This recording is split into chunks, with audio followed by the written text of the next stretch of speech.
Buenas noches, sean todos invitados a este segundo space que estamos haciendo en el marco de la campaña El silencio es amigo del abusador, desarrollada una alianza entre la organización Construyendo Futuros y la Vida de Nos. Hoy vamos a conversar con Abel Saraiva, que es psicólogo, psicoanalista, coordinador adjunto de SECODAP y además coordinador del Servicio de Atención Psicológica de esa organización. La campaña El silencio es amigo del abusador busca concientizar sobre este terrible mal, como es el abuso sexual infantil, y el día de hoy vamos a conversar con Abel, en cuanto aparezca, sobre todo haciendo énfasis en el abuso sexual infantil en el hogar. Hemos estado produciendo algunas piezas al respecto en medio de la campaña y algunas de las cosas, hoy por ejemplo salió en Arepita, un medio aliado de la campaña, algunos de los números que manejamos dentro de la campaña, ¿no? Y uno de ellos dice lo siguiente: según el informe anual del 2020 de la Fundación Habla, el 90,56% abusadores son familias o conocidos de la víctima.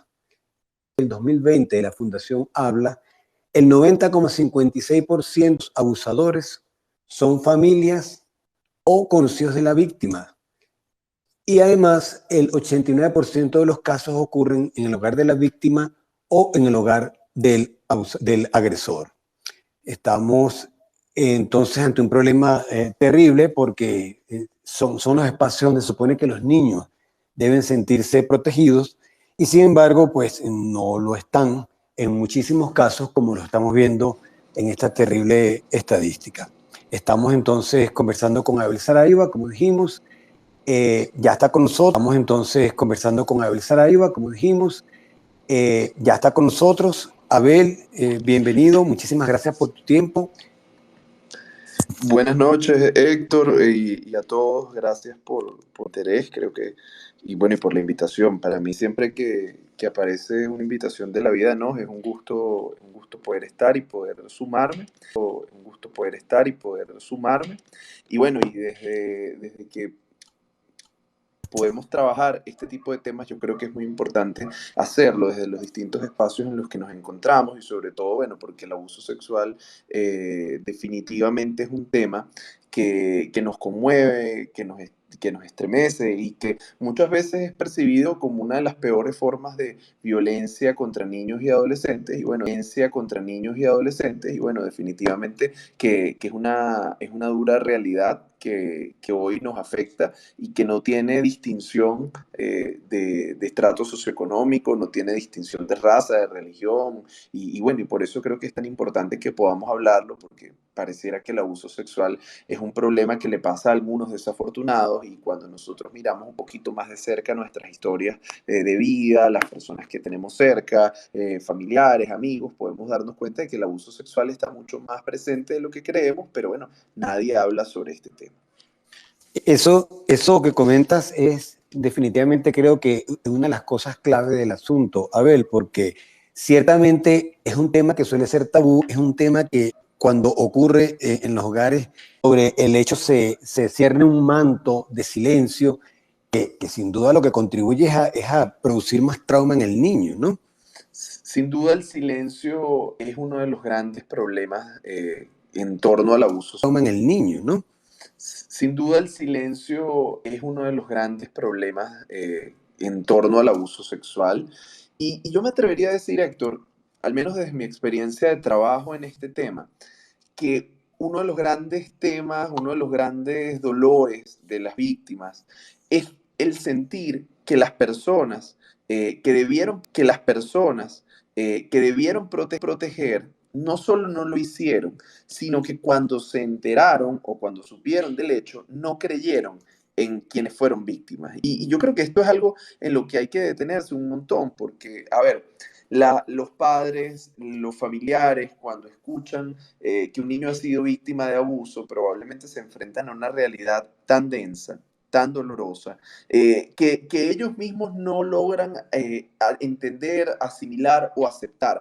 Y más aún cuando los agresores sexuales en cuestión, por lo general, son personas cercanas al entorno. Entonces, esta realidad hace que los padres y familiares puedan poner en entredicho la opinión del niño o lo que el niño cuenta, porque, bueno, porque creen que puede ser mentira, que puede ser una manipulación, porque es más fácil aceptar en el imaginario nuestro que un niño manipula a poder aceptar que tu amigo, que tu compadre, que tu pareja o que alguien más realmente está agrediendo sexualmente a un niño. Yo creo que en esto, Héctor, y a todos, nos conviene detenernos a pensar que nosotros no siempre vamos a poder evitar que una situación de abuso se produzca, porque a veces está más cerca de lo que nos imaginamos, pero lo que sí podemos definitivamente controlar y revisar es la manera en que reaccionamos frente a este tipo de temas. Es importantísimo, es muy cierto.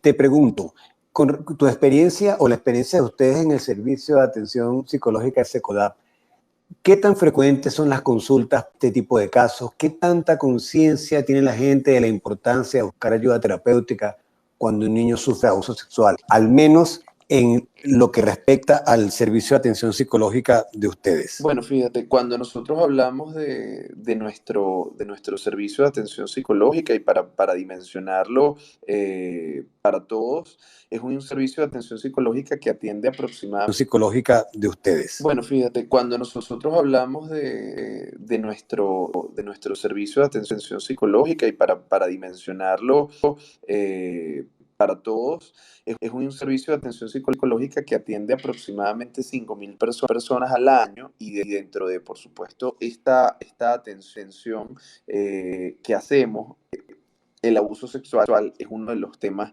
que aparece, ¿no? De hecho, fíjate, aquí tengo las estadísticas del año 2021 y el abuso sexual representó el 32.9% de los casos de violencia.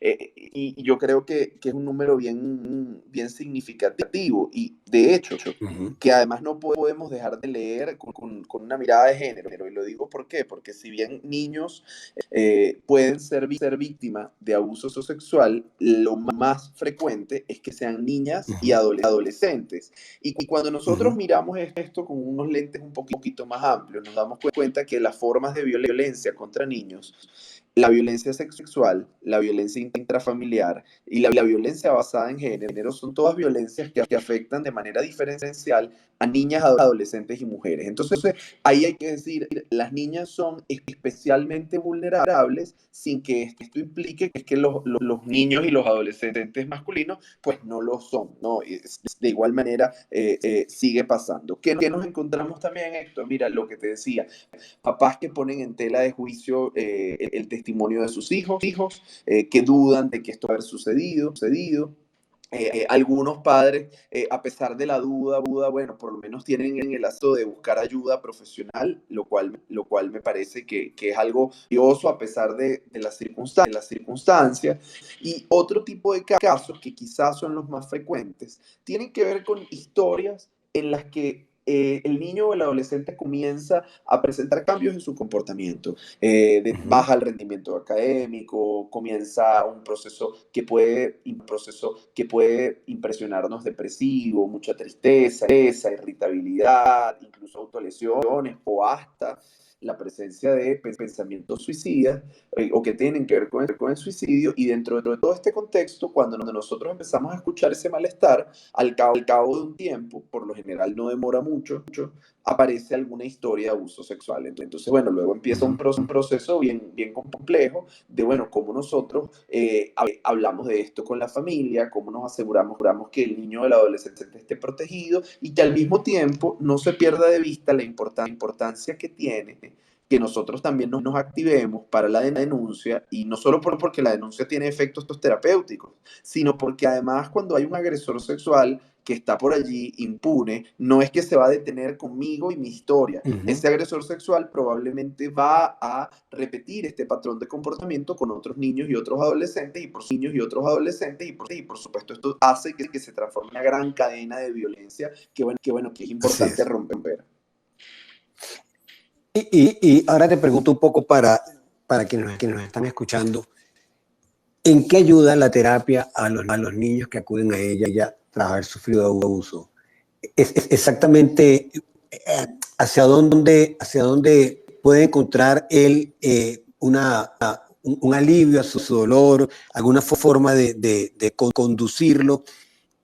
¿Qué le exactamente, en qué puede ayudarlo un niño que acude a terapia o que lo llevan a terapia por haber sufrido abuso sexual? Mira, yo creo que el apoyo es inconmensurable, sobre todo porque, a ver, estas formas de violencia que además tocan aspectos tan íntimos como lo es la sexualidad, tienden a cargarnos de una manera tal que nos parece que nadie va a poder entender, que parece que nadie va a poder lidiar con esto y que nosotros debemos cargar con esta cruz solos, ¿no? Y lo que va pasando con el paso del tiempo es que esta cruz que cargamos, pues nos va deformando, nos va limitando en nuestra capacidad de vivir. Entonces, ¿qué sucede? Que tan pronto comenzamos el proceso de hablar de lo que nos ha pasado, de lo sucedido, empieza a darse un proceso de reorganización, un proceso de regeneración, un proceso de sanación. Ahora, ¿qué sí hay que decir? Mira, rápidamente, y sobre todo con niños y adolescentes, cuando se generan las condiciones adecuadas de confianza, de seguridad y de afecto, puede haber un proceso de recuperación importante. Ahora, para que esto se produzca, son necesarias algunas condiciones. Una de ellas, que me parece que es central, es la voluntariedad de la participación del niño o del adolescente. Porque, ¿qué ocurre? Muchos papás, y desde la mejor de las intenciones, incluso muchas instituciones, cuando saben que un niño ha sido víctima de violencia sexual, de inmediato le ordenan ir a terapia. Y hay que establecer una diferencia. No es lo mismo que te ordenen ir a terapia a que te propongan ir a terapia. ¿Ok? La terapia siempre requiere que tú quieras ir. Porque cuando la terapia es impuesta, lo que nos encontramos es una nueva forma de revictimización. Y uno pudiera pensar desde afuera, bueno, pero es que no lo necesita. Claro que la puede necesitar, pero hay un tiempo de vivir el dolor. Luego hay un tiempo de procesar ese dolor para poder elaborarlo. Entonces, ¿qué ocurre? Que no siempre las víctimas llegan en el momento de procesar el dolor. Hay víctimas que están en el momento de vivir el dolor y que cuando conversamos con ella nos damos cuenta de sí hay una afectación, sí hay un malestar, pero esta persona todavía no quiere. Entonces nuestra recomendación allí es vamos a mantenernos cerca, vamos a mantenernos en contacto, pero no obliguemos al proceso. Para que la terapia funcione, es indispensable en ese sentido que el niño o el adolescente esté en la disposición de poder hablar. Y esto es uno de los elementos clave para evitar la revictimización que supone obligar o presionar para que el niño o el adolescente o la víctima en general tenga que contar una y otra vez lo sucedido cuando no se encuentra en disposición de hacerlo. Ahora te pregunto algo. Fíjate, un niño no recibe atención psicológica en el momento y ve con su trauma. ¿Qué tipos o qué síntomas ocultos pueden revelar en el mediano plazo? No digamos en inmediato, porque en el inmediato, bueno, ya más o menos hay un patrón, el niño cambia la conducta, pero en el caso de que no haya sido detectado, en el mediano plazo, ¿qué tipo de secuelas tiene en el crecimiento durante su infancia y su adolescencia? No haber sido tratado a tiempo de ese trauma de abuso sexual. Mira, yo creo, Héctor, que vale la pena acá hacer una analogía con respecto a las lesiones físicas. Todos en algún momento seguramente nos hemos doblado un tobillo o nos hemos lesionado algún pie, una rodilla, alguna articulación.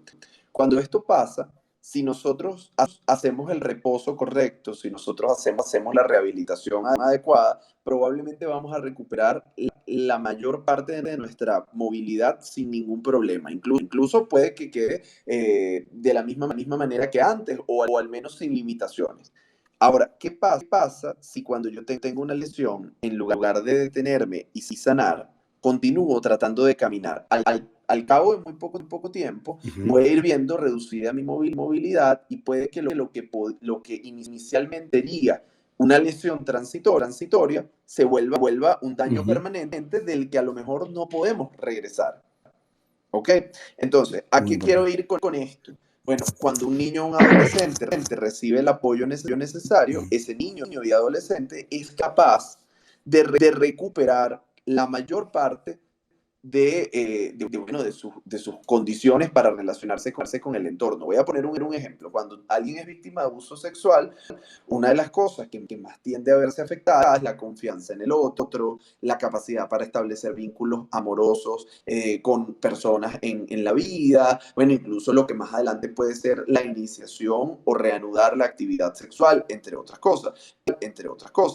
Estos que son como aspectos clave que se suelen afectar para una víctima de abuso sexual, si no se recibe el acompañamiento, luego pueden derivar en que, bueno, un niño que ha sido víctima en la infancia de abuso sexual, a lo mejor es una persona que crece con temor y nunca establece una relación de pareja, o establece relaciones de pareja, pero no consigue tener una vida sexual activa y saludable, y bueno, ve limitada su vida. Mientras que un niño que ha sido víctima de abuso sexual, pero que recibe el acompañamiento adecuado, si bien va a tener que pasar por la experiencia de elaborar ese dolor, probablemente va a poder continuar con su normalidad, estableciendo relaciones de crianza, estableciendo relaciones de pareja, teniendo relaciones sexuales satisfactorias, y esto yo creo que vale la pena. Ahora, como lo digo, hay un tema del timing en que nosotros hacemos la intervención, y sobre todo creo que hay un punto en el que nosotros debemos ser muy cuidadosos. Que el abuso sexual toque un acto íntimo de nuestra historia no quiere decir que nosotros tengamos que cargar solos con eso, ni tampoco que tengamos que cargar con el estigma de pensar que es que estamos condenados a vivir de esta manera, que no hay otra alternativa, ¿sabes? Ujú. Sí, muy interesante. Mira, otra pregunta que quisiera hacerte respecto a esto de la terapia a tiempo, de recibir terapia, la analogía con el cuerpo es maravillosa. Pero sin embargo, hay niños que, bueno, no recibieron la ayuda, no recibieron ayuda de los padres, no recibieron el apoyo. ¿Están condenados a no tener una vida adulta plena estos niños o pueden con el tiempo lograr sanar esas heridas? Mira, yo no creo que nadie esté condenado a nada. A veces hay situaciones que pueden ser extremadamente dolorosas, pero hay personas que cuentan con enormes recursos emocionales que les permiten hacer frente a la vida, ¿no? Hemos encontrado muchas historias de resiliencia donde personas que no han tenido el apoyo terapéutico han podido hacer frente a situaciones dolorosas porque, bueno, han contado con el acompañamiento de alguna persona clave, de algún maestro, de algún amigo, de algún familiar, porque recibieron comprensión, porque, bueno, se encontraron más adelante con personas que supieron entender. O sea, creo que esto es una posibilidad, ¿no? Y negarlo sería, creo que un acto de mucha soberbia. Ahora bien, Ujú. también vale la pena decir que si nosotros no recibimos el apoyo necesario, probablemente nos podremos recuperar. Ahora, ¿qué nos enseña la vida? Bueno, que muchas veces esa recuperación es más lenta, que es más áspera, que esa recuperación, por otro lado, puede no ser total, ¿no? Puede que, bueno, tú Ujú. lograste, qué sé yo, tener pareja, lograste vincularte, sí, pero de repente tienes unos ataques de pánico que no sabes por qué. Vives con Ujú. ansiedad permanente y no sabes a qué se debe. Sientes un rechazo especial por ciertas cosas y no lo logras verlo, porque eso es otro de los Ujú. elementos. La violencia sexual es una violencia que además más tiende a reprimirse, ¿no? O sea, los hechos de violencia sexual no siempre los tenemos en nuestra conciencia, sino que pueden permanecer reprimidos por mucho tiempo y asaltarnos de distintas maneras. Entonces, creo que sí, hay personas que pueden hacer frente por sus propios medios. La mayoría de las personas necesita algún tipo de acompañamiento y bueno, yo creo que de lo que se trata en definitiva, y esto también hay que decirlo sobre las distintas aproximaciones terapéuticas, no es no es un lavado de cerebro, no es resetear la computadora, no. De lo que se trata es de cómo ayudamos a que esa persona ponga en marcha esos recursos con los que ya cuenta para poder hacer frente a experiencias que, bueno, definitivamente nos marcan. Ahora te pregunto, comentas que sí pueden haber personas que, bueno, sin haber acudido a terapia en su momento, logran tener una vida bastante satisfactoria, incluso una vida de pareja, una vida sexual, pero que pueden tener síntomas que queden allí dentro del trauma, como ataques de pánico, etcétera.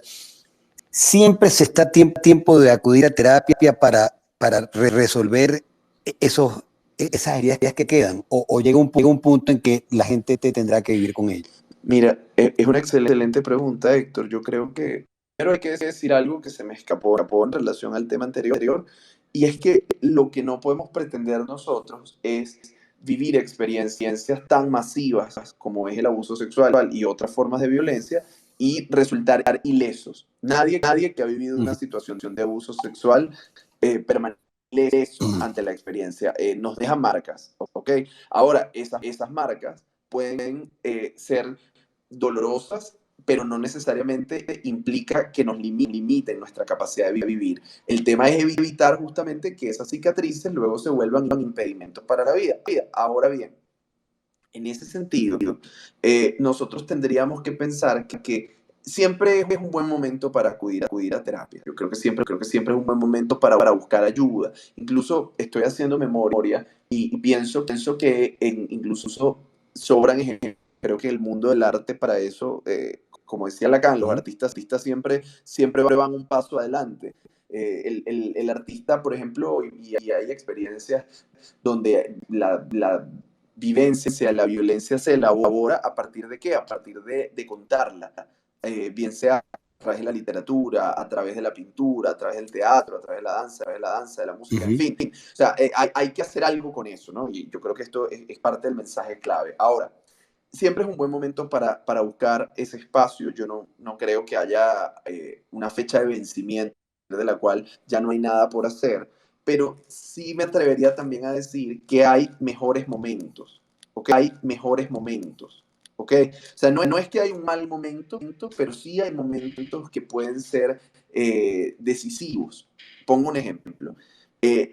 La atención psicológica y psicoterapéutica en la infancia tiende a tener efectos mucho más rápidos y con una duración, con una permanencia, o sea, con un impacto a largo plazo.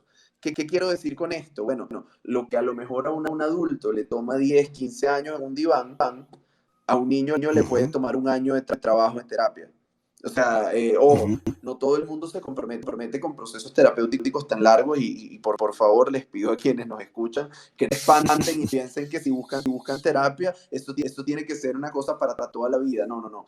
Pero sí les aseguro que los niños, por sus características, tienden a resolver más rápido. ¿Por qué resuelven más rápido? Porque tienen menos resistencia, porque tienen menos censura, porque están menos preocupados por el que dirán, porque el niño se sumerge a la experiencia con un poco menos de resistencia, ¿no? El adulto a veces, aunque sabe de qué va el asunto, aunque tiene idea de lo que le pasa, le da tanta vuelta a la situación, trata de evadirlo, trata de zafarse, que en definitiva le cuesta mucho llegar al punto. En cambio con los niños, incluso eso es bellísimo, por ejemplo, cuando los niños tienen sueños, los sueños de los niños son muy claros, porque en el niño hay menos represión. En cambio, en el adulto, para poder llegar a un contenido, a veces tenemos que hacer casi una vuelta alrededor de la Tierra para poder llegar a ese punto que realmente afecta al adulto.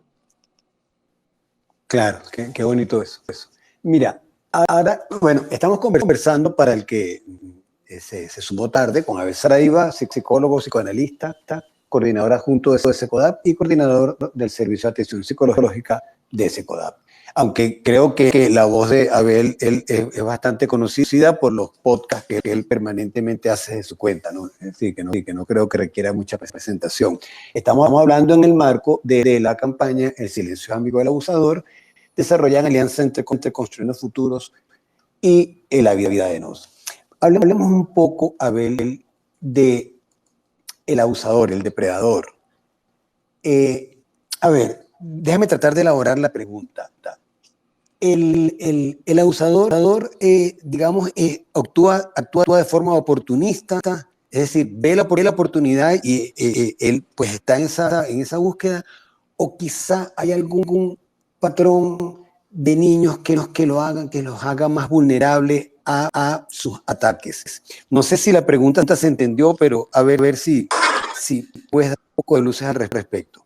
Bueno, no, mira, yo creo que hay dos cosas, ¿no? Por un lado, entiendo en tu pregunta, Héctor, que, a ver, si hay ciertos elementos quizá que hagan más vulnerable a un niño y por otro lado, bueno, un poco los patrones de comportamiento de los agresores. Yo creo que los agresores pueden ser tan diversos como las víctimas, pero lo que sí podemos establecer en común son algunos elementos.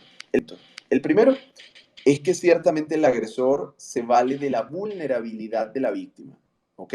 ¿Ok?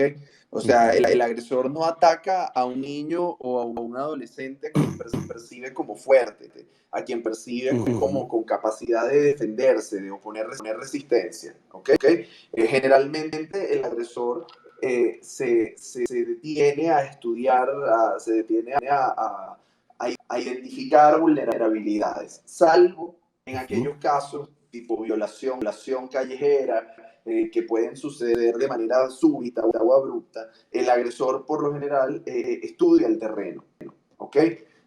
Luego de que además estudia el terreno, justo va estableciendo relaciones de confianza.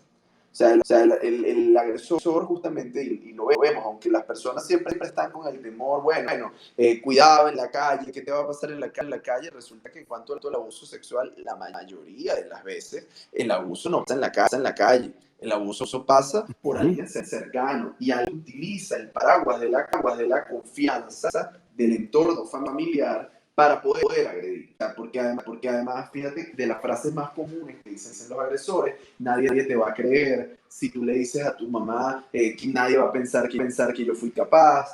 O, por supuesto, allí viene luego un tema de que si el agresor conoce a la familia, dice, yo sé de dónde sale tu mamá. Si tú le dices algo a tu mamá, yo te voy a matar, o yo los voy a matar a ellos. En fin, el agresor siempre se pone como fuerte, colocándose en una posición que además va restando cada vez más posibilidad a la víctima de sentir que puede defender. Por otra parte, ciertamente del lado de la víctima hay un proceso que se va dando de pérdida de confianza, de manipulación, ¿no? Y también porque el agresor, además, fíjate, esa búsqueda de decir, bueno, un poco de esa búsqueda de decir, bueno, un poco tú me provocaste, ¿no?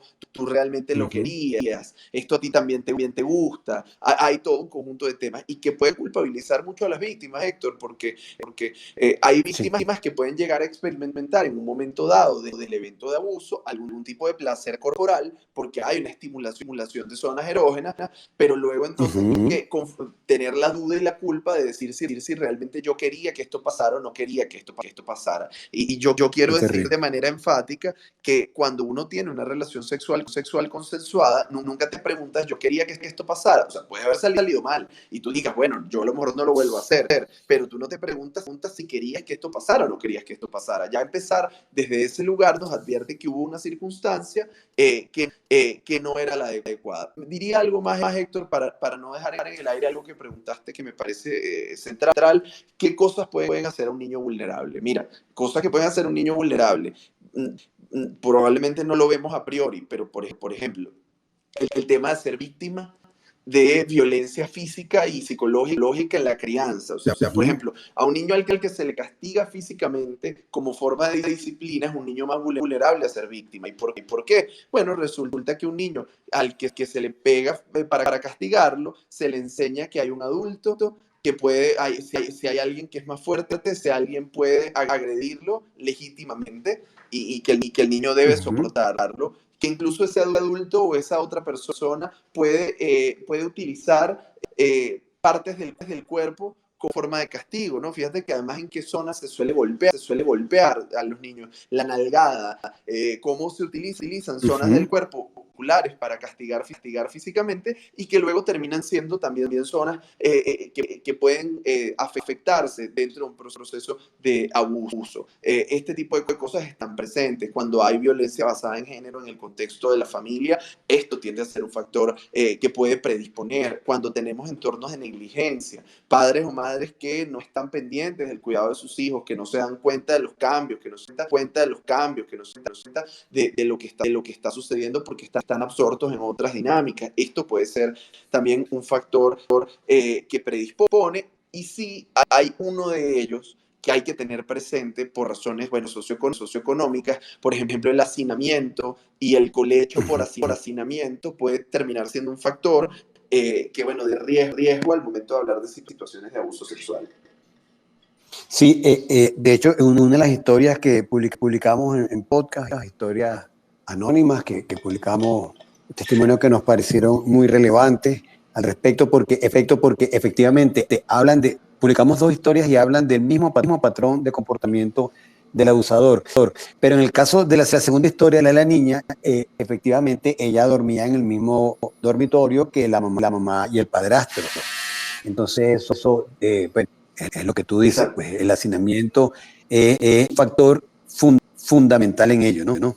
Sí, y sobre todo, fíjate, hay un proceso de, ¿cómo decirlo? Hay un proceso de naturalización de ciertos comportamientos o incluso de exposición temprana a ciertos estímulos que no son prudentes o que no son convenientes. O sea, por ejemplo, en ambientes unifamiliares donde no existen divisiones y los padres tienen relaciones sexuales y estas son percibidas activamente por sus hijos.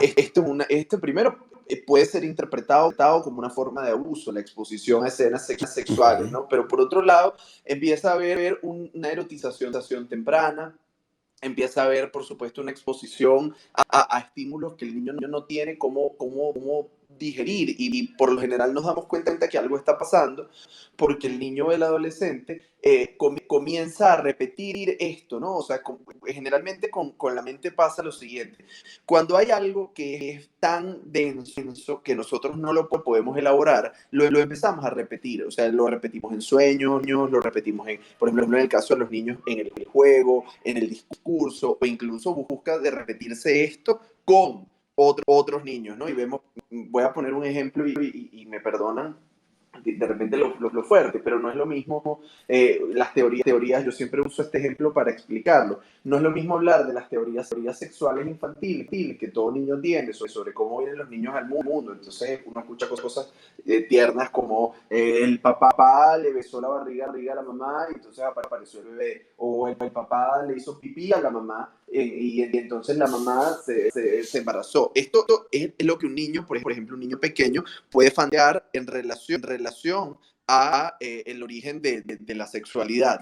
Pero cuando escuchamos que el niño reproduce más bien en el relato una escena porno, ¿no?, con posiciones explícitas, donde utiliza un lenguaje explícito de la sexualidad del adulto, uno tendría que decir: esto no es algo que el niño se inventa solo, esto es una cosa a la que el niño ha estado expuesto. Y esa exposición tiene un gran riesgo. De hecho, en patrones de grooming, en patrones de abusadores sexuales que son más maquiavélicos, que planifican, que van como de una manera mucho más programada, existe un proceso de desensibilización, ¿no? O sea, puede incluso que el niño sea expuesto a material pornográfico, o a mensajes, a ciertas caricias, hasta que se da un contexto que permite al agresor sentir que tiene la complicidad, que tiene el halo necesario para poder materializar pues agresiones mucho más contundentes, como pueden ser no solo los actos lascivos, sino también ya propiamente la penetración. Y te pregunto, un niño que sometido tempranamente, un niño sometido a que sea testigo de actos sexuales de parte de adultos, ¿puede convertirse en un agresor sexual? Sí. Mira, yo quisiera decir que no, Héctor, pero la verdad es que sí. Sobre todo porque la violencia, era un poco lo que decía hace unos minutos, la violencia que no se elabora se repite. Y esto, aunque sea muy doloroso, es una realidad. De hecho, vemos en la historia de muchos agresores sexuales episodios de haber sido víctimas. Mira, incluso hay una máxima que utilizamos en el campo de protección de niños y adolescentes y es la siguiente. Cuando un niño o un adolescente es el agresor sexual, porque esto pasa también, a veces es el primo de 15, a veces es el hermano, a veces es alguien que incluso eso es un niño o es un adolescente. La premisa que por lo general utilizamos es detrás de este niño que está puesto en el rol de agresor, hay una víctima. Y generalmente cuando exploramos, ese niño que ahora está agrediendo a otro fue agredido previamente. Porque sobre todo son conductas que no son naturales, que no son espontáneas, que no son fluidas de esa manera, sino que tienen que ver con lo traumático. Entonces, por esa vía, nosotros podemos ver que el peligro que lo hablábamos hace un momento, de no abordar terapéuticamente esto, no solo es de ver limitadas nuestras capacidades para vivir vidas plenas y felices, sino que además se corre el riesgo de que la manera en que procesamos esto es a través de hacerle a otro repetir el dolor que nosotros hayamos podido experimentar en toda. Sí, qué terrible, sí. Y es el daño, o digamos, el daño adicional que tiene todo esto, y es que hace que se potencie pues el daño, ¿no? La víctima se convierte en victimario y así. Sí. Te pregunto una cosa, Abel, un poco para ir ya dándole forma a estas esclarecedoras exposiciones tuyas. En caso de que un hogar eh, se entere de un niño haberse sido agredido sexualmente por un familiar o alguien cercano, usualmente la gente entra en desconcierto. En el mejor de los casos, bueno, en el mejor de los caso yo, como una de las historias que estamos nosotros, van, hacen justicia por mano propia, etcétera, pero usualmente no se habla del tema. En los casos que nosotros testimonios que pudimos publicar, se tiende sobre eso un manto de silencio, no se habla más del tema. ¿Qué es lo que tú consideras? ¿Cuáles son esos primeros pasos fundamentales para que se da un caso, se descubre un caso de abuso sexual? ¿Cuáles son esos primeros pasos fundamentales que harían la diferencia? Mira, para mí el primer paso fundamental, el primer paso es la empatía, ¿no? Yo insisto enfáticamente en que yo no tengo que estar de acuerdo con alguien sobre lo que siente para poder respetar su derecho a sentirlo y poder conectar con eso. Cuando nos cuentan algo como esto, que puede ser muy duro, creo que lo primero que tendríamos que pensar es que quisiéramos que hicieran con nosotros si estuviéramos en esa situación. Entonces, bueno, por ahí un poco una respuesta de esta es la empatía. En segundo lugar, mira, creo que es indispensable que nos podamos creerle a nuestros hijos o a los niños que tenemos a nuestro alrededor. ¿Por qué es tan importante esto? Porque, como lo decía al inicio, lo que más reprochan las víctimas es haber sentido que nadie les creyó.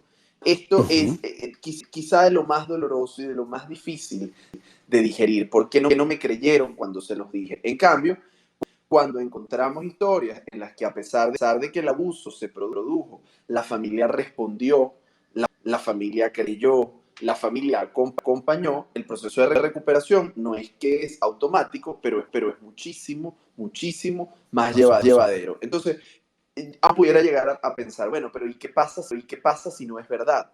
La pregunta o yo respondería ante esa inquietud, mira, ¿qué hace menos daño? O sea, pasa lo mismo cuando hablamos de suicidio. Cuando un chamo dice que se quiere matar, yo siempre le digo a los papás, mira, ¿qué prefieres tú? Que pequemos en exceso y protejamos a riesgo de que a lo mejor la situación no era tan grave como nos imaginábamos, o que luego que lamentar una muerte que pudimos haber evitado. Bueno, esto es lo mismo. ¿A quién le corresponde determinar la verdad? Ni siquiera es al niño, ni siquiera es a los padres, ni siquiera a los psicólogos que podemos acompañar un caso como este. Eso le corresponde al Estado, y por eso el proceso de la importante, por eso se hacen tantas pruebas, se hacen procesos de experticia que no son gratos, pero son parte de ese recorrido que es necesario para poder, demostrar lo que ha sucedido. Incluso, sobre todo digo esto pensando en aquellos casos donde quien es señalado como resulta que es alguien cercano a la familia, es mi pareja, es mi hermano, es alguien. Entonces, bueno, ante ese tipo de situaciones, mira, lo más sano es que pueda darse una investigación. ¿Qué es lo peor que puede pasar? Bueno, lo peor que puede pasar es que nosotros dejemos el abuso bajo el manto de la complicidad, que nosotros dejemos el abuso bajo el manto del silencio. Entonces, pues, para proteger la honra familiar, sometemos a la víctima a la humillación, no solo de no haber sido protegida, de que no se le creyera, sino además en muchos a la revictimización de tener que encontrarse una y otra vez con el agresor. Y mientras el agresor vive una vida relativamente libre de culpas, la víctima vive estigmatizada, señalada por la familia, percibida como una persona roja. Entonces, claro, yo creo que ahí hay un tema donde es muy importante que nosotros nos planteemos no hacernos cómplices de la impunidad. Por supuesto, que es muy duro que nosotros veamos un familiar o alguien a quien queríamos mucho en un momento ser acusado, ser señalado o incluso ser condenado por este tipo de hechos. Y yo allí tendría que decir, ciertamente, pero bueno, hay un campo de la responsabilidad que tenemos como seres humanos, donde, efectivamente colocarte en el rol de agresor te toca también en la posibilidad de que se haga justicia y de que esa justicia evidentemente te llegue, ¿no? Entonces, bueno, yo creo que ahí hay un desafío, pero Héctor, sobre todo eso, me parece muy importante romper con la impunidad, hacerle sentir a nuestros familiares y a las víctimas con quienes tenemos contacto que creemos y ofrecer la ayuda, entendiendo que tampoco esta ayuda puede ser impuesta por la fuerza.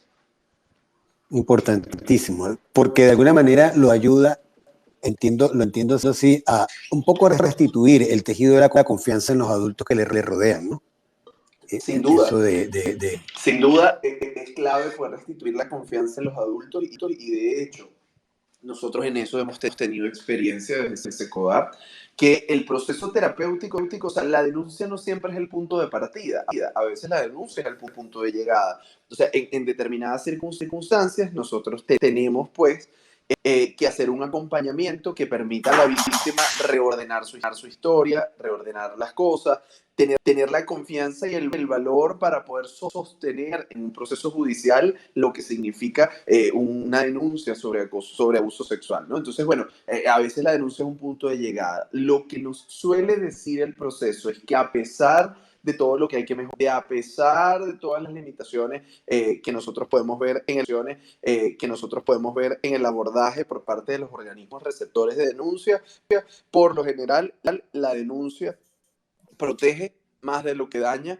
La denuncia puede resultar terapéutica y sobre todo le permite también a la víctima hacer ese ciclo de su historia y del trauma, pero también la posibilidad de ponerle fin, ¿no? De ponerle un cierre real a un capítulo doloroso de la vida y bueno, y sobre el cual pues toca encontrar respuestas. maravilloso. Abel, muchísimas gracias de verdad por tu tiempo, muchísimas gracias. Ha sido muy esclarecedor todo lo que nos has compartido acá, porque creo que bueno, se tocaron muchos puntos importantes que sin duda arrojan luces sobre el tema. Yo te haré una última pregunta, voy a seguir abusando de tu tiempo. Para una última pregunta muy breve, si tienes respuesta para ello inmediata. ¿Hay alguna recomendación que hacer para prevenir el abuso sexual infantil en el hogar? Disculpa, Héctor, ¿puedes repetir que tuvo un salto ahí en el audio? Sí, si tienes alguna recomendación final, como algo que ayude a prevenir de alguna manera el abuso sexual infantil en el hogar. Sí, mira. ¿Existe alguna forma? Sí, yo diría, mira, hay que trabajar y cultivar la confianza. Sobre todo a veces nos parece que cuando yo digo la confianza, Me refiero a cosas tan cotidianas como que cuando el chamo me cuenta que rompió algo, que se le perdió algo, yo no sobre reaccione, porque si los Ujú. niños piensan, si se puso brava porque yo le conté lo de la boleta, porque me metí en un problema en la escuela, se va a poner bravísima cuando sepa esto que pasó. Entonces yo tengo que también permitirle a mis hijos que se sepan que independientemente del tamaño del problema, yo voy a estar allí. Y aunque a lo mejor yo como adulto sepa que voy a estar allí, yo tengo que generar dar condiciones como para que mis hijos sientan que venir a hablar conmigo es algo que es seguro, ¿no? Que nos va a exponer a nuevas formas de peligro.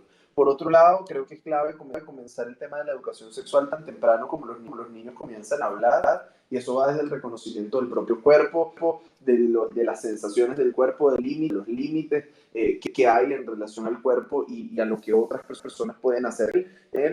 Creo que eso es muy, muy importante. O sea, si pretendemos que la educación sexual ocurra cuando ya creemos que nuestros hijos están por iniciarse sexualmente, estamos llegando muy tarde. Ujú. Y por otro lado, que es fundamental mantenernos vigilantes a los cambios y a las señales que puedan reportar. O sea, por ejemplo, que un niño comience, después de que aprendió a controlar el interés, comience nuevamente a hacerse pipí en la cama, que comience a hacerse pupú, que pueda bajar súbitamente su rendimiento académico, que presente cambios notables en su estado de ánimo, que aparezcan autolesiones en la piel, que aparezcan tendencias muy marcadas al retraimiento cuando antes no las hubiere. Si todos estos son señales que, si bien pueden estar vinculadas a diversos cuadros dentro del espectro de las alteraciones de la salud mental, es indispensable que nosotros nos permitamos observar esto con detenimiento, porque si bien no todo conduce a la dirección del abuso sexual, ciertamente la aparición de estas señales nos dice que algo está pasando, y sea abuso o no lo sea, requiere de nuestra atención. Yo creo que con eso, y recordando siempre la importancia de la confianza, de creer en nuestros hijos y de aproximarnos empáticamente, nosotros podemos hacer un gran trabajo para prevenir el abuso sexual. El abuso sexual. Maravilloso, magistral, de verdad, Abel, muchísimas gracias. Incluso en esta preguntita que tenía así como de cierre, seguiste arrojando luces valiosas sobre el tema. De verdad, estuvimos conversando con Abel Saraiva, psicólogo, psicoanalista, coordinador adjunto de SECODAP y coordinador del Servicio de Atención Psicológica de esa organización, en el marco de la campaña El silencio es amigo del abusador, para prevenir el abuso sexual infantil, con énfasis, en este caso de esta conversación, con el abuso sexual infantil en el hogar. Muchísimas gracias, Abel, muchísimas gracias por el tiempo y muchísimas gracias a los que nos acompañaron. Gracias, Héctor, a ti por la invitación. Saben que nosotros en SECODAP tienen amigos y aliados, y en lo Así personal, es. pues bueno, cuentan con nosotros. Un gusto habernos podido acompañar, y bueno, espero que podamos seguir pensando sobre estos temas. Les envío a todos un fuerte abrazo. Igualmente, Abel, un abrazo y bueno, buenas noches para todos.